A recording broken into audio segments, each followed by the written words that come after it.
At eto naman po ang message ko sa ating mga bashers. Alam nyo, hindi naman masamang magpakumbaba, maging humble. Kasi kailangan dapat nagkakaisa tayo, hindi ba?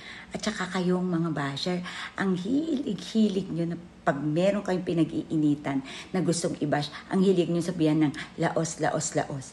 Nako, kung yan ang opinion nyo, wala akong magagawa. Pero, modesty aside, at least, kung laos man ako, sumikat ako. Kilala ako sa Pilipinas, kilala rin ako sa lahat ng mga may Pilipino na bansa. Kilala ako. Kayo, hindi ko naman kayo kilala. Kaya kayo ang laos kasi hindi naman kayo sikat. Tsaka kung hindi naman ako sumikat, hindi nyo naman ako pag-aaksaya ng panahon. Diba? Aminin. Alam niyo na yan. At saka alam niyo ba talaga kung anong meaning ng Laos?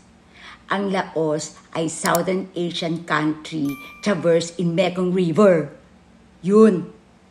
Okay, bye.